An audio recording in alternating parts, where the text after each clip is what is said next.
اعوذ باللہ من الشیطان الرجیم بسم اللہ الرحمن الرحیم۔ ابتدا ہے رب جلیل کے بابرکت نام سے جو دلوں کے بید خوب جاننے والا ہے۔ میری دعا ہے کہ اللہ تعالی مجھے حق اور سچ بات کرنے کی توفیق عطا فرمائے۔ ناظرین، آج ایک ایسے عظیم، صابر، شاکر اور ثابت قدم نبی کے بارے میں بات کریں گے جو کئی سال تک بیماری، تکلیف اور تنگ دستی میں مبتلا رہے، مگر ایک لمحہ بھی اللہ تعالی کی یاد سے غافل نہیں ہوئے۔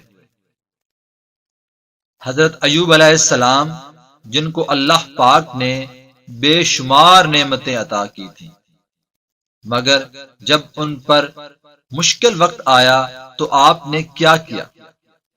آپ علیہ السلام کو ایک ایسی بیماری لگ گئی تھی جس کی وجہ سے لوگ آپ علیہ السلام سے نفرت کرنے لگ گئے تھے۔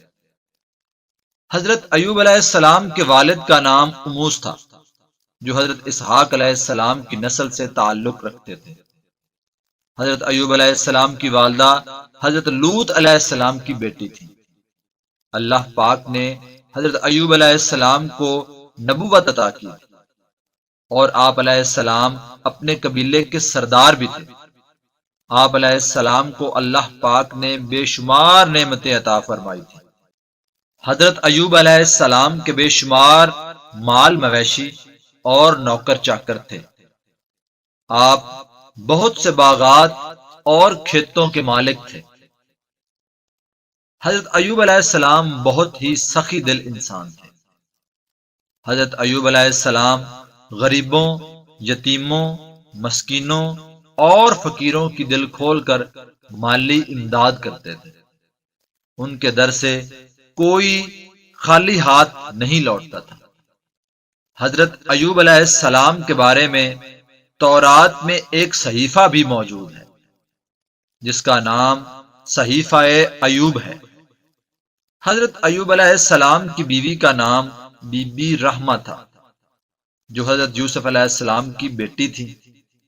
آپ علیہ السلام کے 7 بیٹے اور 3 بیٹیاں تھیں۔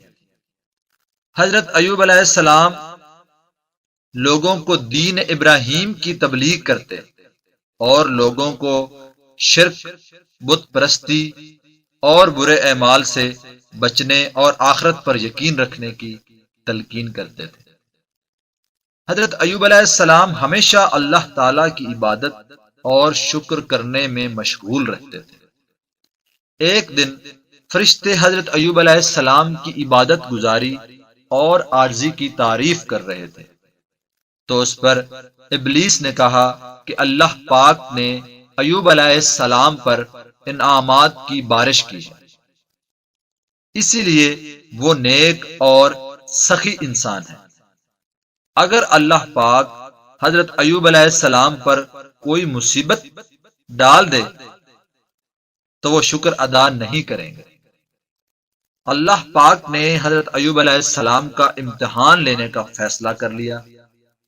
کچھ دنوں کے بعد حضرت ایوب علیہ السلام پر مصیبتیں آنا شروع ہو گئیں۔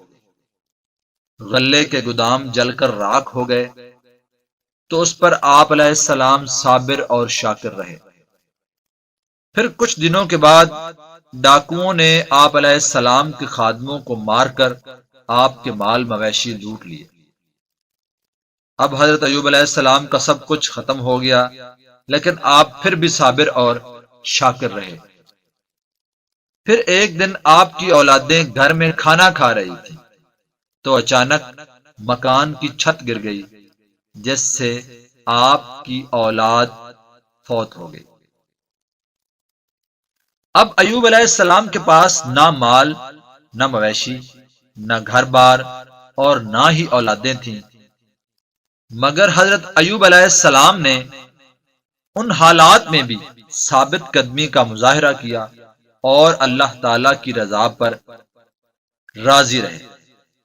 ایک دن حضرت ایوب علیہ السلام کے گھر کے باہر آپ کی قوم کے لوگ اکٹھے ہو گئے، اور وہ لوگ ایوب علیہ السلام کی اس بدحالی پر شور مچانے لگے۔ لیکن ایوب علیہ السلام کا اور بھی امتحان باقی تھا۔ ایک دن حضرت ایوب علیہ السلام کے بدن پر خارش سی ہوئی، تو یہ خارش ایک موذی مرض میں تبدیل ہو گئی۔ آپ کے سر سے لے کر پاؤں تک بڑے بڑے پھوڑے نکل آئے، جن کی وجہ سے جسم میں شدید درد ہوتا تھا اور آپ بے چین ہو جاتے تھے۔ تو حضرت ایوب علیہ السلام راکھ پر بیٹھے رہتے اور راکھ جسم پر ڈالتے رہتے تھے۔ اس موذی مرض میں آپ کی قوم اور رشتہ داروں نے آپ سے تعلق توڑ لیا اور آپ کو اکیلا چھوڑ دیا۔ ان مشکل حالات میں آپ کی بیوی آپ کے ساتھ رہی اور آپ کی بیوی آپ کی خدمت میں لگی رہی، مگر بیماری دن بدن بڑھتی گئی۔ ایک دن ایک شیطان طبیب کی شکل میں حضرت ایوب علیہ السلام کی بیوی کو ملا اور کہا کہ میں حضرت ایوب علیہ السلام کا علاج کروں گا، مگر اس شرط پر کہ اگر ان کو شفا مل جاتی ہے تو یوں کہنا کہ تو نے ان کو شفا دی، میں کچھ اور معاوضہ نہیں لوں گا۔ حضرت ایوب علیہ السلام کی بیوی نے آپ علیہ السلام کو اس طبیب کی ساری بات بتائی، تو حضرت ایوب علیہ السلام نے کہا وہ تو ایک شیطان تھا، میں وعدہ کرتا ہوں کہ اگر میرا اللہ مجھے شفا دے تو میں تجھ کو 100 کوڑے ماروں گا، کیونکہ اس شیطان کی باتوں میں آ گیا۔ حضرت ایوب علیہ السلام سخت پریشان ہوئے کہ شیطان نے میری بیوی سے کفریہ الفاظ کہلوائے ہیں۔ وقت گزرتا گیا اور تکلیف بڑھتی گئی۔ جسم کا کوئی حصہ پھوڑوں سے محفوظ نہ رہا۔ حضرت ایوب علیہ السلام شہر سے باہر دور چلے گئے۔ اس سخت بیماری اور مشکل حالات میں آپ اللہ کی یاد سے غافل نہ ہوئے اور زبان سے اللہ پاک کا شکر ادا کرتے رہے۔ اب بیماری اتنی بڑھ گئی کہ جسم پر صرف ہڈیاں بچ گئی۔ ایک دن آپ کی بیوی نے کہا کہ آپ علیہ السلام اللہ تعالی سے دعا کریں تو اللہ پاک آپ کو ضرور شفا دے گا۔ تو حضرت ایوب علیہ السلام نے کہا کہ اس اللہ نے مجھے 70 سال تندرست رکھا، تو اب میں 70 سال تک تو صبر کروں۔ ایک دن حضرت ایوب علیہ السلام سے ان کے بھائی ملنے آئے، تو دور کھڑے ہو کر انہوں نے کہا کہ اے ایوب، اگر تم میں کوئی بھلائی ہوتی تو تم اس طرح موذی مرض میں مبتلا نہ ہوتے، جس سے حضرت ایوب علیہ السلام بہت غمگین ہوئے۔ روایت میں ہے کہ حضرت ایوب علیہ السلام 18 سال اسی بیماری میں مبتلا رہے۔ کئی برسوں تک تکلیفوں میں رہنے کے بعد حضرت ایوب علیہ السلام نے اللہ پاک کے حضور دعا مانگی کہ بے شک مجھے تکلیف پہنچی اور بے شک تو رحم کرنے والا ہے۔ اللہ پاک نے آپ کی دعا قبول فرمائی۔ امتحان کا وقت ختم ہو گیا اور آپ علیہ السلام اپنے امتحان میں کامیاب ہو گئے۔ حضرت ایوب علیہ السلام نے اپنا پاؤں اللہ تعالی کے حکم سے زمین پر مارا، جہاں سے ٹھنڈے اور میٹھے پانی کا چشمہ جاری ہو گیا۔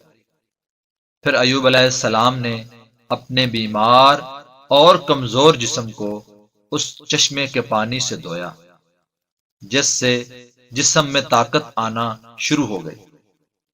حضرت ایوب علیہ السلام کافی دیر تک نہاتے رہے، یہاں تک کہ مکمل طور پر صحت یاب ہو گئے۔ پھر حضرت ایوب علیہ السلام کے لیے اللہ پاک نے جنت سے کپڑے بھیجے۔ کپڑوں کو پہن کر حضرت ایوب علیہ السلام ایک درخت کے سائے میں بیٹھ گئے۔ اس سارے واقعے کے دوران آپ کی بیوی موجود نہیں تھی، تو جب آپ کی بیوی آئی تو اس نے پوچھا کہ اے اللہ کے بندے، کیا تو نے یہاں کسی مصیبت زدہ بندے کو دیکھا ہے؟ تو اس بات پر حضرت ایوب علیہ السلام نے کہا، ہاں، میں ہی وہ بندہ ہوں۔ تو آپ کی بیوی نے کہا، آپ مجھ سے مذاق نہ کریں۔ حضرت ایوب علیہ السلام نے کہا کہ اللہ تعالیٰ نے مجھے شفا عطا کر دی ہے۔ اللہ کے معجزے سے حضرت ایوب علیہ السلام اور ان کی بیوی پھر سے جوان ہو گئے اور اپنی بستی میں واپس لوٹ آئے۔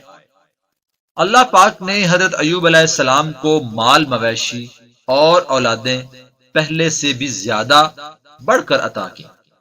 حضرت ایوب علیہ السلام کے پاس 2 کھیت تھے، ایک گندم کا کھیت تھا اور دوسرا جو کا۔